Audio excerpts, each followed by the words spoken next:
Now then, people, good evening and welcome back to another episode of The Final Word, one that no doubt you've all been looking forward to today. I know we have. Sorry we're a little bit late because we were all just chatting about last night's antics and different moments, celebrations and all that sort of stuff. So no doubt we've got loads to get into tonight. It's a show that I'm really looking forward to. Please do smash a like on the video, subscribe to these amazing channels as well. Get your comments in. We'll flash up as many and get into your topics if we run out of things to talk about, which I don't think we will tonight.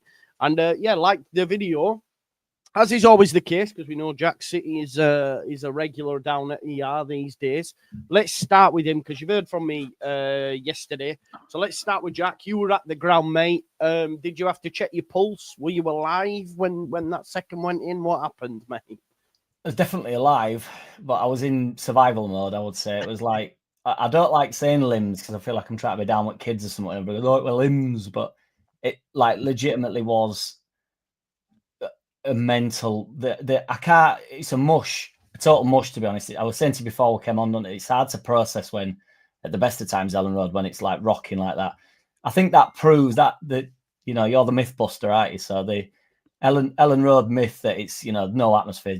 I think we can just get rid of that completely on the basis that whenever there's actually a bit of a game going on, there's no place like it ever. It was so. The second goal, I didn't know whether how long did the celebration go on for? Because it didn't feel like it stopped. So obviously I have no idea, because I was, as I say, I ended up a row in front, a row behind, and then I just thought I'm just gonna have to stand on steps and basically in recovery position at one point, because there were just people everywhere. Honestly, my brother ended up right down at front just to get out of the way of it, but still be in control of having some form of a celebration. He's in video, when it cuts to players, and he's like, he didn't even know he was there. He said he didn't know it was just mental. Honestly, the most mental close. I was buzzing for Rothwell, to be honest. Like, I couldn't shut up about him all the way home, because that is a massive. Every player you want, don't you? That you sort of want to have a big game, and that was his moment, wasn't it? His game yesterday, like 2 brilliant deliveries, which is what he's all about. But the second one is like, he's ice cold, isn't he? There's only him that's whipping that ball in like that. He's playing a totally different game when he's on ball there. It's, I thought the interviews were pretty funny afterwards as well, like saying, that it were going in and stuff. I don't know whether it were or not. You boys might know. I've seen replay, but you can't really tell from where I am. But it's just like, yeah, the most mental atmosphere. Oh, the whole game as well. And we didn't get Radji. I felt like everybody were like aware that it felt like in the second half the goal were coming. I don't even know what minute. I thought it were later, the first goal, but we're like in the 80th minute or something. 78. Yeah, I thought it were later than that. That's what I mean. That whole last 10 minutes was just like, I knew that I didn't realize how late the second goal was. It was like 5 seconds left, wasn't it? It was honestly, it was crazy. Last 20 minutes, we put on so much pressure. It was brilliant. And Ellen Road were from the first minute, everybody were bang up for it, and then obviously had the bit of a. But the going 1-0 down makes the atmosphere better, doesn't it? When you bring it back round, because it's like, if we'd have won that 1-0 in last minute, it wouldn't have been like it was in the. Do you know what I mean? It's the 2-1 that makes the atmosphere the most insane it's been. Yeah. So yeah, it was as good as it gets, really. I didn't think it could get much better than the 7-0, and then this is totally different. I've had some days at the road this year, man. Honestly, very lucky. It's true, man. It's been a great season thus far, and it's not finished yet. We've still got more to come, of course. It's quite interesting you mentioned that 7-0, because I've heard on 2 podcasts today about this. Actually, you get more from this as a fan than you do from watching your team put on a procession, and there is something in that, because when you're 4-0 up, you're just like buzzing. More goals are going in, but really, I don't know about you, Lockie, but actually, you might be different to me, I think, if I remember. But I never felt, until we got that goal, I was like, you never know. But it just felt like, for me, it was one of them days. I don't know. It didn't really enter my psyche that we'd win it 2-1 so late, if I'm being honest. I prayed for it. I was like, oh, please, man, please. And it happened. But yeah, how did you see it? No, yeah, I got that a little bit. It's when Jack, we were just slowly piling a little bit of pressure on, but that final decision again was just not quite happening, But and then I literally watched the last 20 minutes. I had to from the 70th minute when the subs came on. I watched it before Farke came on, and it were quite similar. But what happened was we just had a moment and Junior Thurper just beat his man 1v1. And that's all it was. And then we just got across into the box and we headed it in. And this is what I was saying earlier on my video yesterday, sorry. Like, you've got all these tactics and everything like that. So many games just come down to moments like that. Even the second goal, you know, I know, shout to Oscar saying that Ramazani meant it. What he's done is massive. We love you, man, but honestly. I love it. I love the defence, though. Shout out to Oscar. But again, that's come from that. And all it's took is Rothwell just beating his man 1v1, just getting it in box. You know what I mean? Both teams were so kind of two very good teams. They almost cancelled each other out in the sense that not one individual for me really stood out, apart from when obviously we made the subs. Like, you know, their best players worked great. Our best players worked great. It were very two good teams. They needed that moment. And that's sport, that's football. You know, you work all week on tactics, shape, formation, and it just comes out of bringing in a guy who can head the ball on and a guy who can put a ball in the box. And it happened twice in the space of 10 minutes and we won the game. And that's all. That's what you need sometimes, Joe. Like you said, I agree with you. That's probably our dread, isn't it? That I just thought, yeah, we're probably not going to get out from this. We got the 1-1. It was a bit, yeah, come on, a bit more. But that one moment happened. A bit of calmness from Rothwell. Unbelievable, by the way, just taking it inside. Yeah, so beautiful so skill. Good. Gets it in the mixer, as we all say. Yeah. And that's football. Sometimes it can be that simple. Yeah, it's true.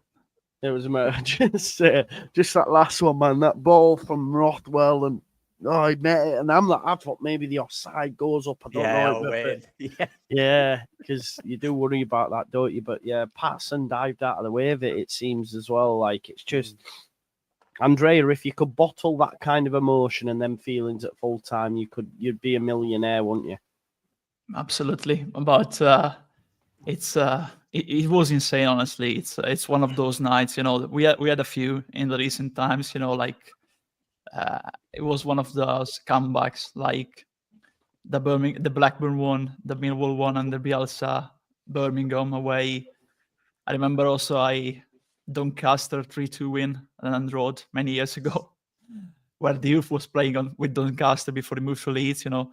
But yesterday night, it's what Leeds United is about in the end.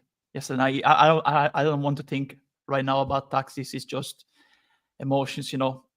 That game summarized absolutely what Leeds United is about, you know. Going behind in the scoreline, nothing working in the first half. Absolutely, we were struggling massively to work out their game plan. And hats off to them, because in the first half, honestly, they did us. They were in control in the game. We were struggling to find spaces. In the second half, we were absolutely a barbarian horde, you know, like the one that battered the Roman Empire years ago. Centuries ago, actually, not years ago, but we absolutely battered them. Absolutely. But emotionally, mentally, we won it mentally, not tactically. Apart from the substitution, we changed absolutely the game, Strauch and Rothwell. But mentally, we were just on the edge. We were ahead of them.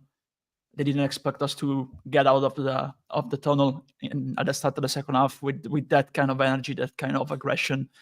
So absolutely, after that goal of Strauch, the first one went in, you know. I said in the group chat, you know, to Loki, like, yeah, you did. Now we're gonna win it in injury time, because certain seasons, you know, they're just special. And so far this season, we had certain moments that define a season, and I think yesterday with that equalizer was like that spark that we needed in order to win it, honestly, because after that we were just tireless. We were too aggressive. It was joy to watch, and I was watching, and I kept thinking to myself, you know, this is gonna go in, because honestly we were just too good in that final moments, in the final minutes, you know. And yeah, I don't want to touch much on tactics, honestly, because yesterday I think it shows that we talk about the 7-0 against Cardiff. I honestly prefer more when you win these games, like the one of that, like yesterday's one, you know, where those games defined by tight margins, you know, against top half opponents, and also a game where a team that won 4-0 at Watford, won 7-0 against Cardiff, found the energy, found the aggression, found inside of them to made that comeback and let themselves be transported by the energy of the crowd, the aggression of the crowd. Honestly, that's what resonates more yesterday. I think even more than the taxes and the changes that Farke made at the right time. Honestly, it's just hearing you reel off some of them games. I genuinely feel that it's quite. I think we'll look back in a few years on this season, to be honest. I think a lot of fans at the moment are not really living it right now. It's been hypercritical, and I get it all.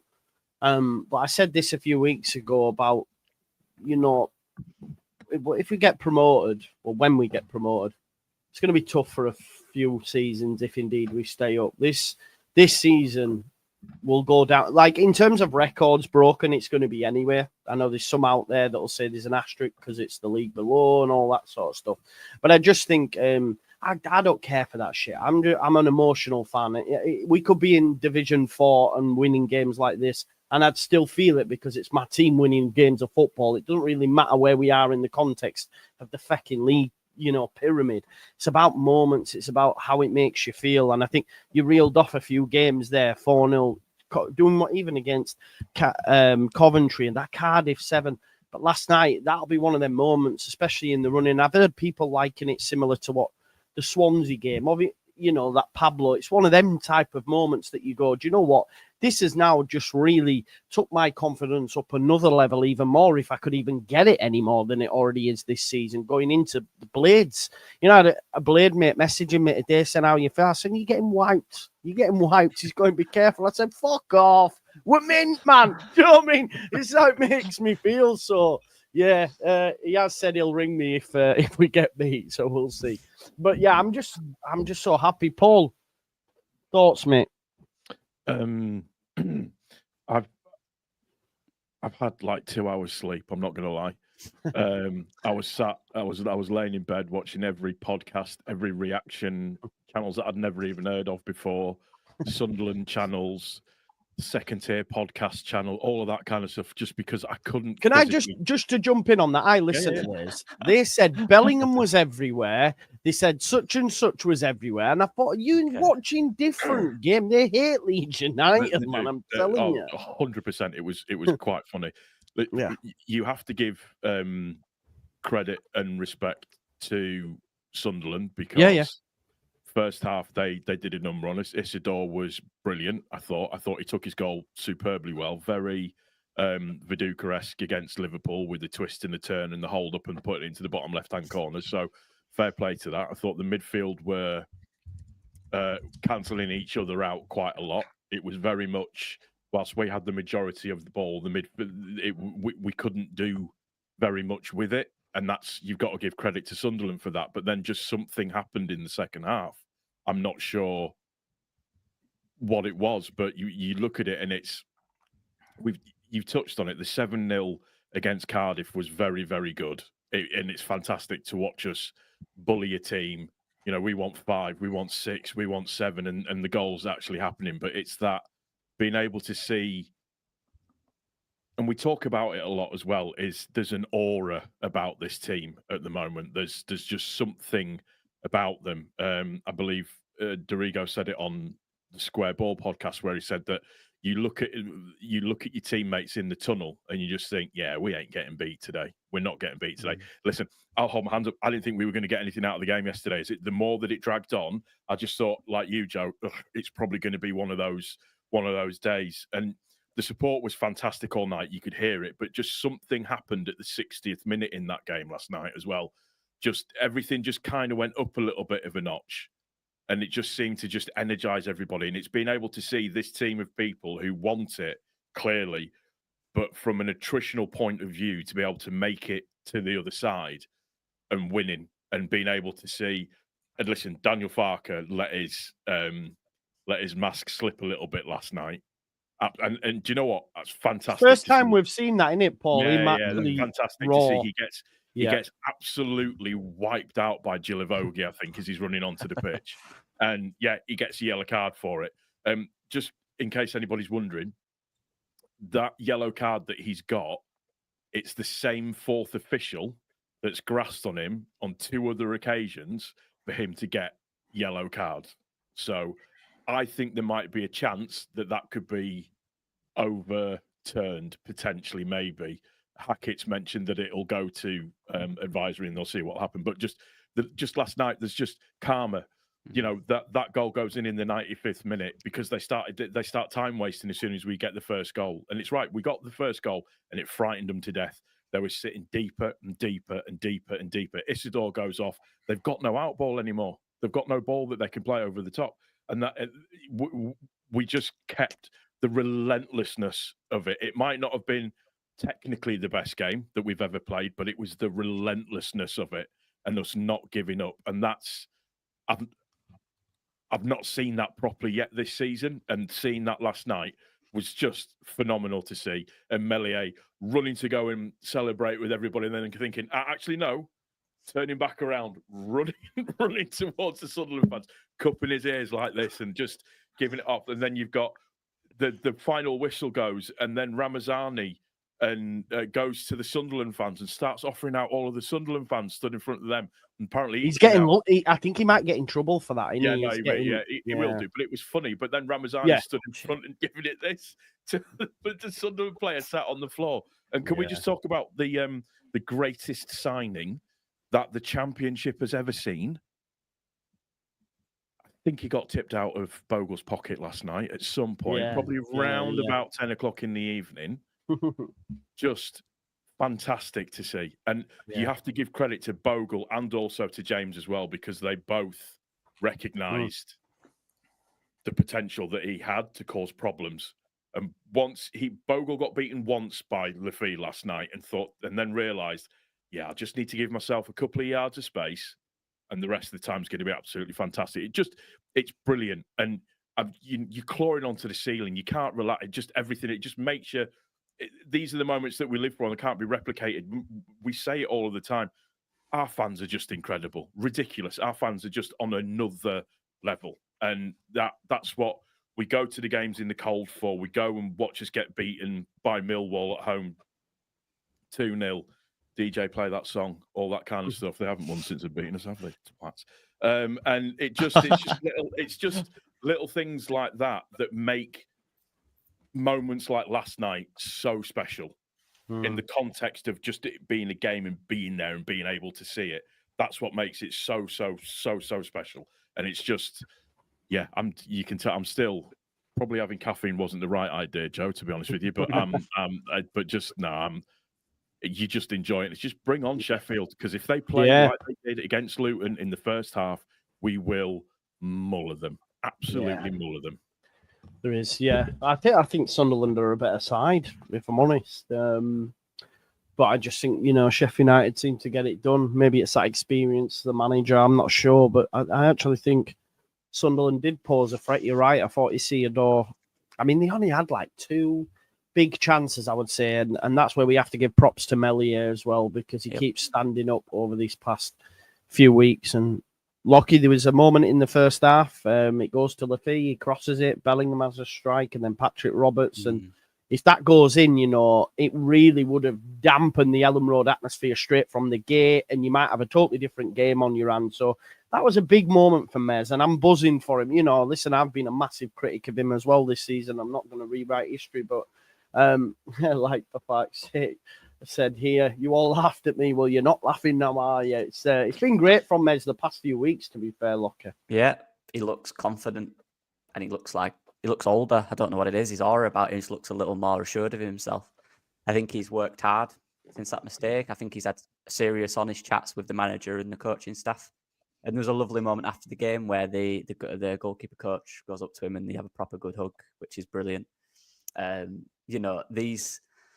When they make mistakes, it's what's important to always say they don't mean it. They don't mean to do these things. It happens. They're humans. They want to improve. They want to get better.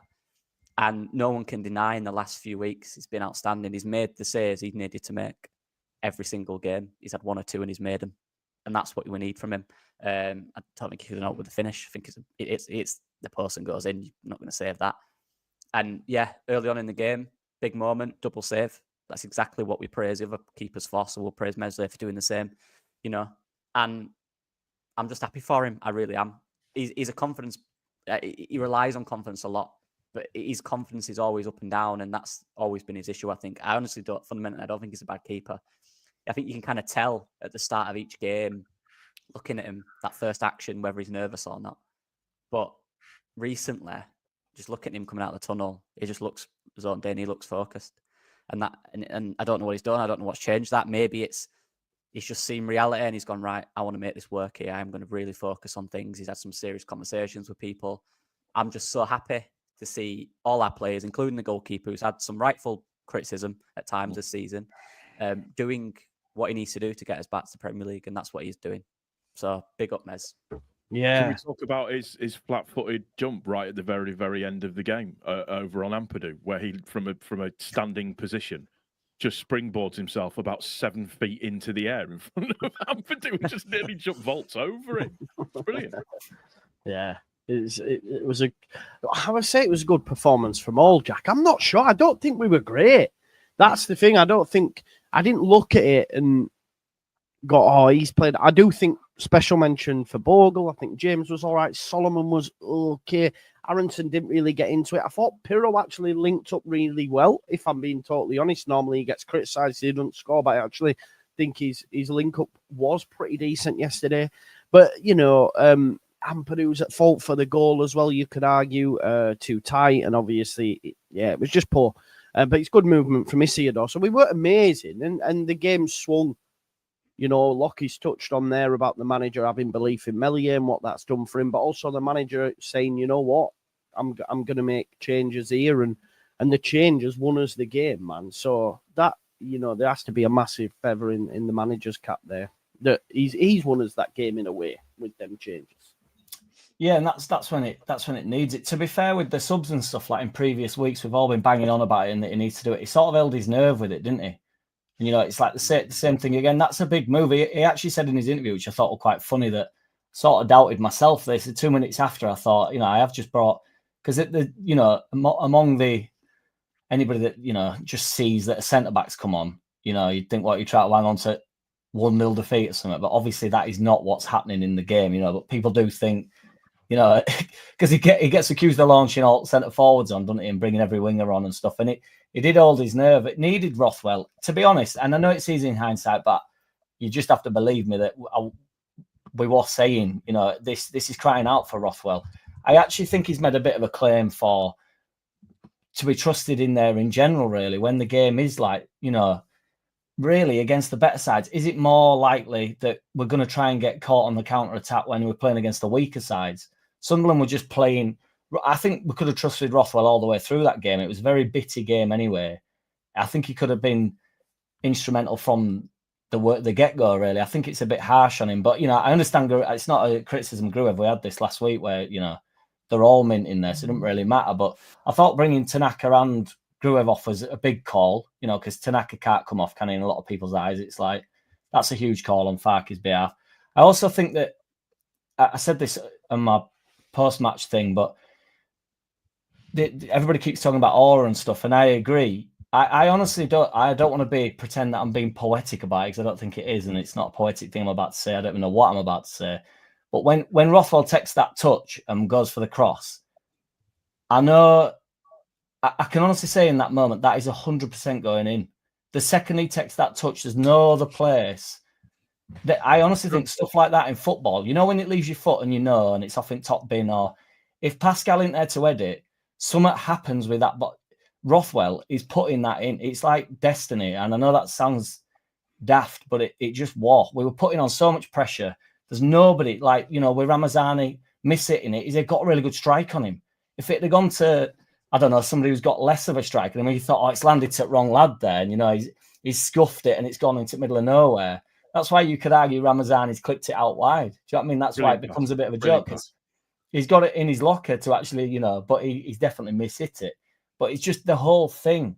It works. Things work themselves out. And Rothwell, he has stated a bit of a claim, really, because I think he'll have been frustrated. He'll have been itching to get on pitch, thinking there's so many opportunities for me here, like, because the wingers are at it and stuff. Not that they want at it, just one of them games. Sunderland are a decent side, aren't they? That, like Lockie said, their players want. I can't think of one standout player other than Rothwell when he came on, just totally changed the game. And that when you utilising your squad and stuff, that is when you desperately need, you know, your Rothwells to come on who maybe, you know, always play well, but rarely will be so instrumental in a victory. I also think because everybody's downplaying the 7-0 as though like this is better than the 7-0. The 7-0 breeds this. So the reason why we're on this charge is because the 7-0 was like, we was on a good run, and then we got the 7-0, and everybody thought, hang on a minute, we're a joke. And it's kicked in big style now. And that's why we won that last night. It's like, that's why there's no get up about it and no letting go of a game, because it's just like, well, we've got 7 goals in locker, 4 goals away from home. The away form now, nobody talks about. We weren't losing that game last night. It was coming. And I know we're saying that we weren't particularly great, but it certainly felt like it in Ellen Road. It's hard to assess the game, but in terms of pressure, I could feel we were piling it on. I felt like they couldn't get out of their own box at one point. Must have been around 60th, 70th minute. They were chipping ball about and stuff, and you know, we were just winning everything. Yeah, it was destiny, and we pulled it out of the bag. So sorry, Andrea, I meant to unmute there and removed you. I do apologise, but yeah, you bang on, mate. Do you know, because you probably make a good case for it, because I swear Patterson dives past it. So, like, if Strauch's not there, it might go in anyway. I just mean something else will happen, Joe. That ball is a joke. And he's playing a totally separate game when he takes that touch. And I've said that, but I really mean that. He's not within that game. That is a different. He is in, like, he knows this is his moment. It's like it's landed to him in the perfect spot. It's like putting Peru through on goal when you just know he's going to score. It's like when the best players are in that position. Rothwell on his left foot. It's crazy on his left foot, that ball. He whips it in. It has to go in. That's why, like, you know, when a lot of balls get whipped in, like, we're not particularly good from set pieces. And I always make a joke, like, we were bad yesterday. If Rothwell's not taking it and Struick's not heading it, it's not off in. It's not off anywhere near goal. Do you know what I mean? And then just so happens that Struick comes on and both of them are basically linking up, you know, like, because you just know Rothwell's going to be able to deliver the ball. But in the 95th minute, that's world class, I think. I really think it is. That's why it just can't not go in. Comes off a defender or keeper, don't jump out with, or some. It's off in that. You're just definitely going in. Well, there's also some poetry, you know, in that, because Rothwell, you know, is like a workhorse in what he does, you know, what he brings to the team. And he can play either in number 6 for his vision. Of course, defensively is not his strong side of the game. So he's like an offensive 6, you know, because of the vision. But he's mainly a number 8, the perfect change, the perfect, you know, alternative to Tanaka. And I said there's also some poetry, you know, because when he signed, like what happened when we signed Ampadu, you know, it was written off so early, I think, by some, because of course at Southampton, you know, he had a different role. He had a different role at Bournemouth, but he's perfect for this team, especially from the bench, because if you recall, you know, all the times he was subbed into the game, you know, from the bench. He was not starting. He had an impact basically in all of them. Even at the start when, you know, he didn't, honestly, he didn't behave badly in when we played him at the start of the season, you know, as an offensive midfielder, because we still had to figure out, you know, how to play in this season, how to change our formation. You know, remember Aronson, when he scored his first goal, you know, of the season, he started off the bench. So we were just still mixing around, but he's so reliable, honestly, Rothwell, as well as Strauch, you know. And I think, honestly, I would have made one change at halftime, you know, after the break, honestly, because Ampadu is great when he has the ball, when he's not pressed, when he has no pressure on him, and he has the time to use his vision, you know, to play basically like a midfielder at centre back. That's what he does. But when he faces a number 9 like Isidore, you know, yesterday, a tall one, a strong one, challenging him, bringing the physical battle to him, he might struggle. And yesterday, objectively, I think he struggled. So that I would have made a change at halftime. Strauch in, Gruev out, and Ampadu in. I think right now we Strauch back to his best fitness, honestly, because he looked really sharp when he came on, apart from the goals. I think Strauch at centre back and Ampadu, and maybe Tanaka, honestly, from the start. Ampadu and Tanaka, I think it's our best shape. But another great thing is that we can talk about Ampadu or or Gruyev, Rothwell or Tanaka, Strauch or Ampadu, but all of them performed. That's the great thing of it.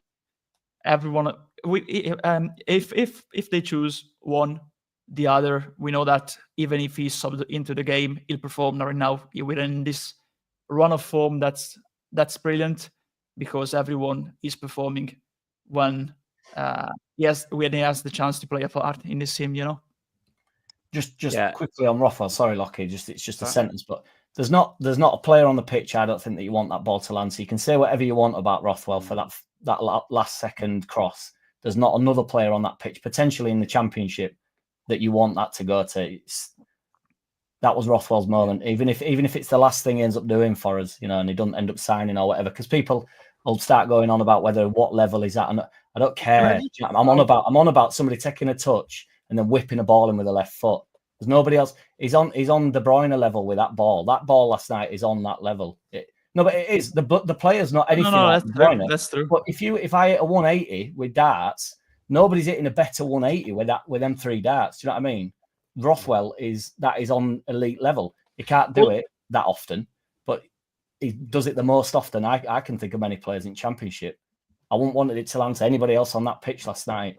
The one that done what he did. Heard it here first. We have the Championship Kevin De Bruyne. I'm happy to take the pellets for that, because I'm not saying that. I get it. I hear what you're saying. But in terms of delivering a ball, can you find me a better delivered ball than that in the last minute, in the last second of a game? No, it's right. And whipping the ball in. Crazy. The fact of the matter is, as well, if we'd have better headers of the ball in the box, how many assists would he have this season from corners? True. 6, 7, 8? Genuinely. And I just wanted to say on that as well, like on that moment, it did remind me of the Pab Swansea one.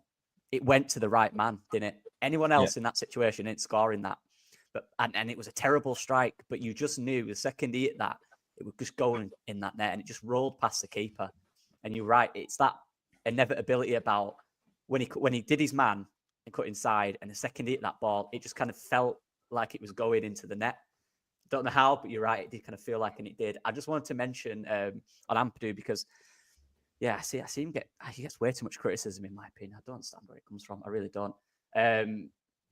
When he went in midfield, again, an underrated role, I think he did really well. I think he broke everything up. Jack mentioned they couldn't get out of the box. Ampadu just broke everything up. Every time, I think he made about 4 or 5 fouls in the last 20 minutes, and they just couldn't get out, and it really helped. It's an underrated role that he does every week. When he's in that midfield, I think Ampadu's better when he's aggressive going forward, like running into people, as opposed to them back into him. I think he doesn't really know what to do at times. But when he's the aggressor and he's reading the game in front of him, he's really, really good, Ampadu, and he's so underrated in that role. And you're right. Now, for me, any of them in midfield of Ampadu works. I think Tanaka and Rothwell with Ampadu, one of them two with Ampadu works best because of the balance. But Jack's right. That moment was it was beautiful. The second he hit weak foot as well. The second he hit that with his weak foot, you just saw it going in the area.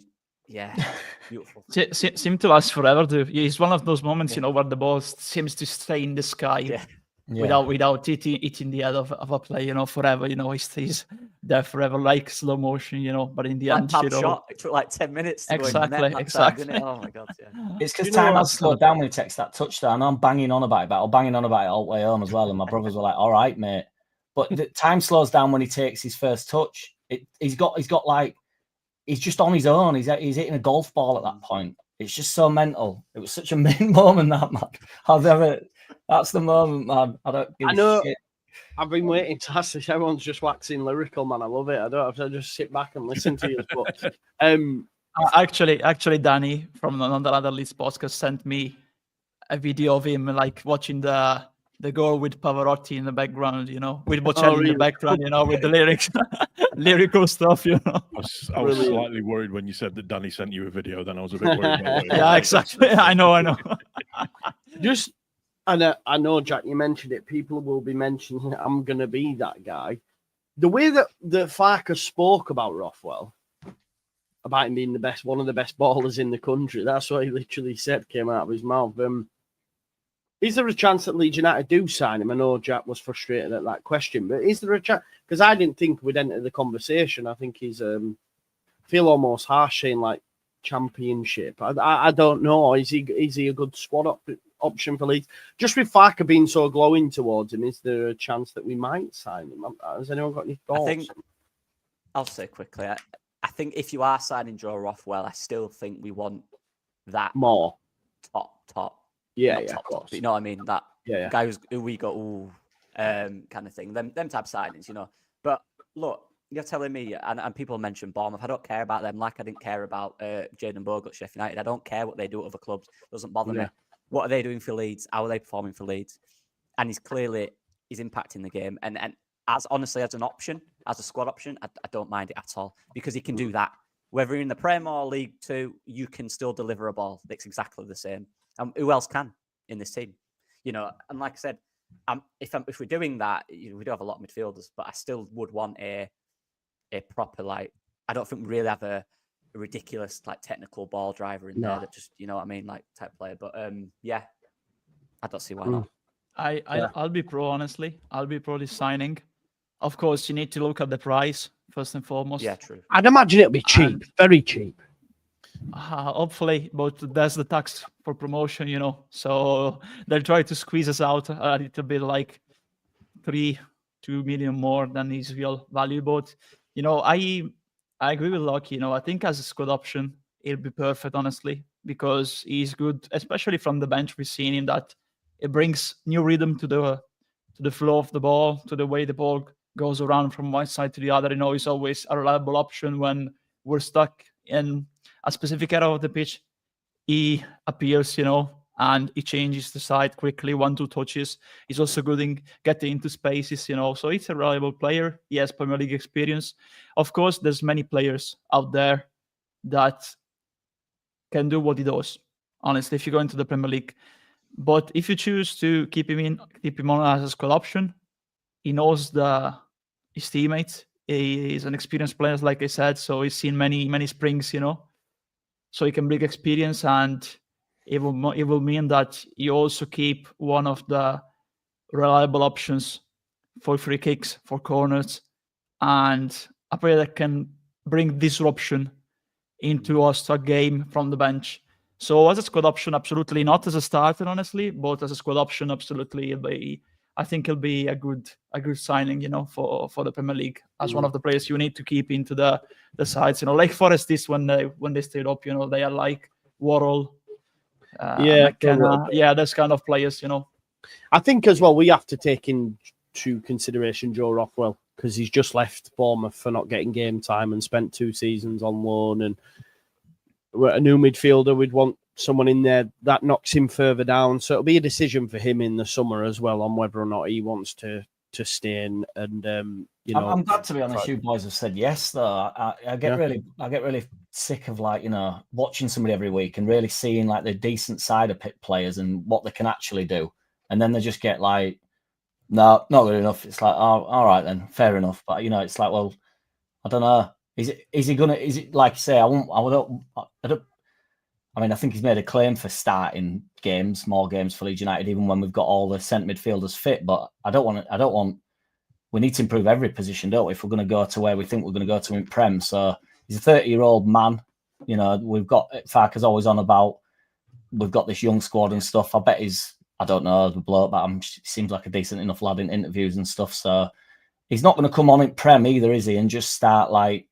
He's not trying to beat players, or, you know, he's not digging all up, is he? He's just really mint on ball. And I do think positionally he is good. So I don't think, again, it's just because he's more of a ball player than a defensive-minded centre midfielder. We're saying that he can't do it like it hinders us in some way. And I understand, Andre and Locke and stuff, what you've said about that he's more of an 8 than he is a 6 and stuff. He's not as reliable defensively, but I don't think he's naive. I think he can do a job and stuff, you know. So I'd be up for it. So it would be just the physical side for me, just the physical side defensively in the Prem, you know, because he struggles in the Championship. I think the rhythm, the hectic rhythm of the Premier League will cause him problems because you have fast players, but also physical units, you know, in that league. It's going to cause them all problems, though, isn't it? Do you know what I mean? Like, everyone. At least he's been at a certain standard. We don't, like Gruev and stuff coming up. We don't really know what we're going to get from Gruev, do we? So yeah, exactly. That's what I'm gonna say. Honestly, I will back more Rothwell honestly in the Premier League right now for the type of league the Premier League is, the rhythm, the different level compared to the Championship, completely different. I will back more Rothwell than Gruev in this moment, honestly, because Gruev, I think he has great vision with the ball, but even yesterday, when the rhythm was higher compared to other games in the Championship, they were pressing us high. He struggled, and we changed when we brought on Rothwell, and Ampadu in midfield, So honestly, I think he'll struggle to cope with that. So I will back more Rothwell in that regard compared to Gruev now because of his pace mainly and the timing of his decision making. He needs to have space. He needs to have, the timing, the time and space again to make the decision, and you don't have that. Like Koulibaly said when he signed for Chelsea, from Napoli, in the Premier League, you don't have the time to think. You have to act basically. Yeah, that's why I think in our midfield, and it's very good. It's ridiculous midfield. I think the only guarantees, and they're not even guarantees to be fair, but the two, Ampadu for me, I know people might disagree because there's this weird narrative that he's not playing well. I don't get it. I don't know where it's coming from. I think it's crazy. And Tanaka. Tanaka's the most to bitch about. That's yeah, why. true. Tanaka's the most Prem ready player we've got for me. He's unpressable, even in the Prem. I just think he's so smart. He's such a smart player. So underrated how quick he makes decisions, how quick he moves the ball. He knows exactly everything around him. So it's about them other places to me. And what Rothwell has, which will help in any league, is set pieces as well as his quality on the ball, obviously. But we've established that. The set piece side of it, if you bring in 2 or 3 players in the Prem who are good at corners, headers and stuff like that, like I said, you bring him on in 70 minutes in a game, and you're winning corners in games, just like we did against Sunderland. That'll win you points. And we know in the Prem, wins are going to be very tough the first few years, especially. So corners, set pieces are going to be vital, and he can do that. Yeah. Yeah, my quick response to the Rothwell thing. Yes, sign him. Yeah. That's fair then. That's fair. It's interesting. We'll see what happens. I think even 8-9 million, what people are saying in the chat's a bit ludicrous. I don't think it'll cost anywhere near that to get Joe Rothwell, to be honest. I don't think it will. Lower, Yeah, much lower. Lower, yeah. Bournemouth paid how much for Sinisterra and Adams? So. Maybe. I 8-9 million. That's too much for me. You can get someone in Europe for fucking a lot less than that. But hey ho, we'll cross that bridge when we come to it. Everyone's obviously rightfully discussing Gruev, Rothwell, etc. But are we all safe? Paul, I'll come to you because you wait patiently there, my man. Are we all of the thinking that Sheffield United away, we see Ampadu back in midfield alongside Tanaka with Strout back at centre-back, and then that's probably for the first time maybe this season where you could argue that will be our strongest 11. The 1-11 that probably Farke always wanted, if you like. Yeah, I think so. I think there's a strong chance, but that will happen. But Farke did say last night after the game finishes that he doesn't have to rush Struijk back and put him right in from the start because obviously he's got Ampadu there who he knows he can trust to a certain degree. So it's a weird one because it depends how he really wants to set up. I think for me, I'd love it to be Ampadu and Tanaka. I'd love that all day long just to see how that partnership actually plays. But then it's one of those, do you ignore what Rothwell did in the 20 minutes when he came on? And do you do Tanaka Rothwell as a start? I wouldn't be massively surprised if he doesn't start Struijk, has Ampadu in centre back, and it's Rothwell and Tanaka that are in the centre of midfield against Sheffield United on Monday night. That's probably in and around how I feel that it's going to be. Has anyone got any thoughts? Because I think we might see Strout start, and I know that is very harsh on Rothwell, but I think with it being away as well, next home game Rothwell's back in, but I think with it being away, especially at second place Sheffield United, I think he might try or give a go to Ampadu and Tanaka, I think. Someone wants to go ahead of me because I've spoken enough, I think. If it's all right, man. Okay. Yeah, honestly, go Lucky. I don't know. I've not thought about it that much, I'll be honest. I'll need a few more days, I think, to give you a proper answer. I've not really looked at how they set up or their shape. So I think that'll be a part of Farke's thinking as well. He won't just look at that game and go, yeah, we need to get him in. He'll look at how they set up, where their dangers are. I know they have a very good midfield, obviously Sousa and all them lots. So they're a good team, obviously. They're a very good team. I think it'll be a different game to that one. I think it might be a little more, a bit slower and less kind of physical in that sense, more of a slow build-up type game. But look, honestly, I have no idea. I don't know yet. I think the options are great, which is the conversation, isn't it? We have all these options that are very good. But I do, if Strauch's fit, I do think he goes back in.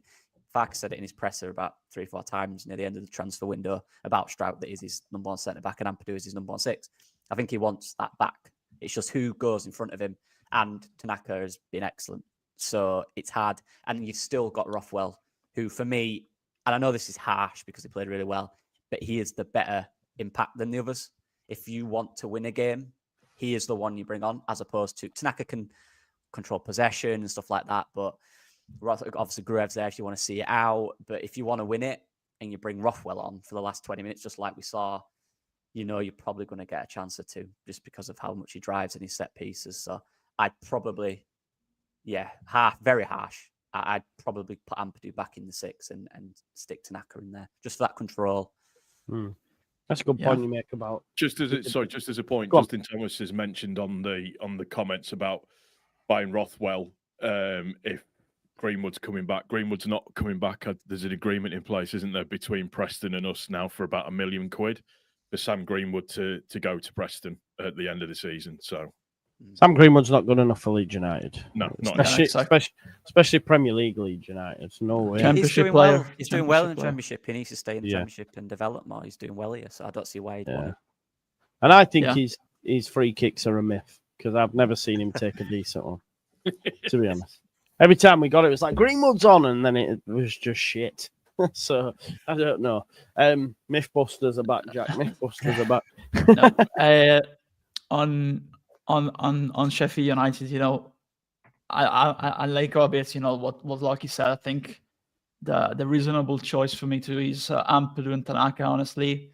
Arshon Rothwell, but again, I agree with Lockie. I think he gives us more in these kind of games, like yesterday proved, you know, from the bench, because he's a good reader, not in terms of reading books, of course, but reading games, you know. And I think yesterday when he came on, he knew straight away what he needed to do, what we needed from him, and he did. He performed. And I think, again, another tight game against Sheffield United, you know, it will be very, very similar to yesterday's game. And by the way, I think Sunderland will not go to automatics, but I think they'll win the playoffs, honestly, because they are a very good team. And they showed in first half, they backed out, you know, in the second half, but in first half, they showed that they are a really good team. I think they win the playoff eventually, honestly. They won't be Joe doesn't want that to happen. It's not even that, mate. They won't beat Burnley. Burnley will win on penalties in the playoff final after going 0-0, 0-0, 0-0. That's what'll happen. They're actually that's just Burnley will save all of the penalties. That's why. Yeah, exactly. But You've got Trafford in goal, and they don't concede. Yeah. Anyway.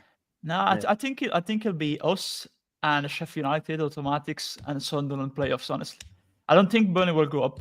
I don't think Burnley, Andre, I think Burnley are going to collapse. I swear on my life. Yeah, I don't think it'll be a notable collapse, but I don't think they have to do a great deal other than turn a few of these draws into defeats, and I just think they'll fall away big style. Honestly, do. I don't think you can keep drawing 0-0 and be third. No, but do you think they'll? Yeah, I agree they'll fall away. I do actually agree with you on that. But do you think they'll win the playoffs or not? I think they'll come unstuck. Really? Honestly, I think the playoffs are so crazy. I don't think you're allowed to go 0-0. I don't think it works like that in playoffs. There's normally like, if they're in 50 goals, there's like 2 last minute goals, isn't there? There's always some crazy kicks off in playoffs. Very rarely does it go. Huddersfield did it a few seasons back, well, didn't they? So, remember the Sunderland, you know, when they played at Turf Moor, they were really good, honestly, in that game. If it wasn't for Trafford, Sunderland were better, you know, in the end. But yeah, returning to that, honestly, I think Rothwell offers us more from the bench. And I honestly, every time I play Strauch in these kind of games, you see if he's 100% fit, because, you know, we saw that yesterday. He's a leader, you know. Ampadu has the armband. He's going into a leader. Strauch is straight away, you know, a player that carries his teammates in battle, leads his teammates in battle. He's reliable, So absolutely, I think that's what's going to happen, honestly, for me. Sorry, mate. Strout's like that calming, positive leader, isn't he? He seems like the type of guy who, when it's a stressful situation, Strout's the one that will just calm down, lads. We're all right. We've got this. Whereas you can see a lot of others are probably a bit more stressed.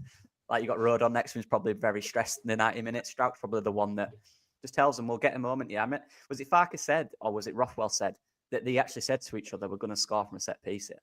I love that. They manifested what they were going to do and they went and did it. So that's confidence. They knew they were going to go on and have that chance. And Strout goes into the box. Rothwell knows where he's going to be. He gets it in. Perfect. Brilliant. It was brilliant. Massive 10 points now over Sunderland as well, which, it takes some almighty collapse for them to catch us now. So I think they're in the rear view now. We don't have to worry too much about them, I don't think. They'll have tough games to play as well. I don't know if they're still to play one of either Sheffield United. I'm not sure.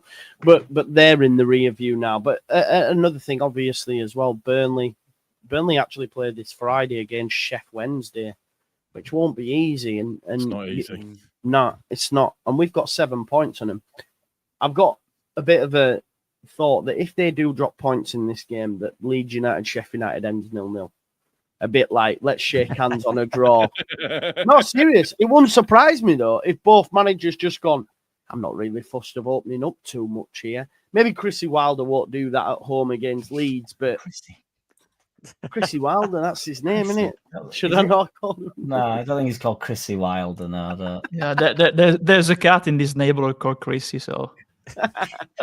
Yeah, I don't think that's his name, honestly. I speak too much to Blades, though. I've like Chrissy Wilder has made him my mate. I apologise. No, it's not Chris. Brilliant, but yeah, no, I think there's a case that could end up being 0-0.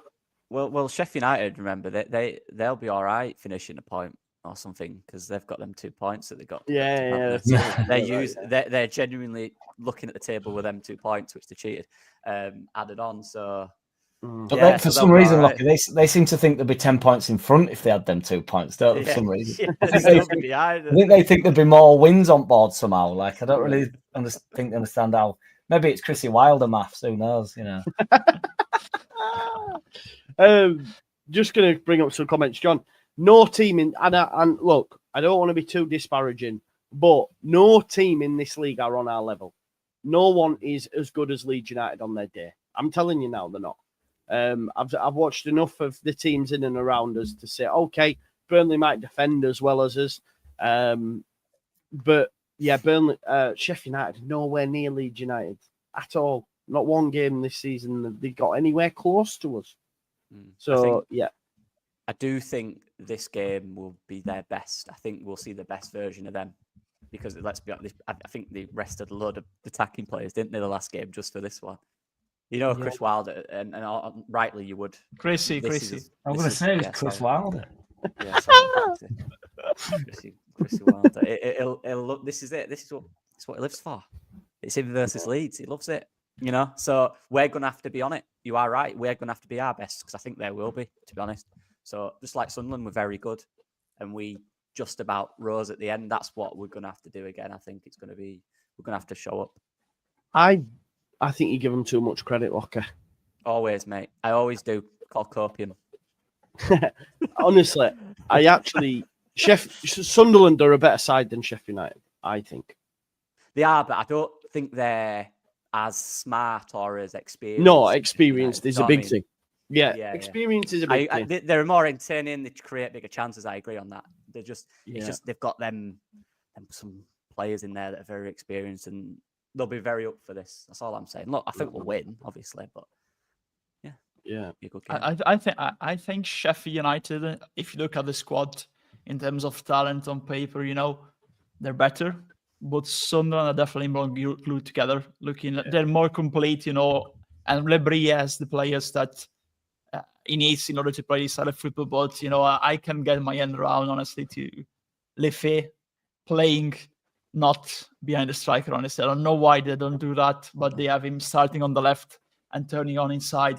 But honestly, I think I don't understand why they do that, honestly, because Lefebvre always played behind the striker.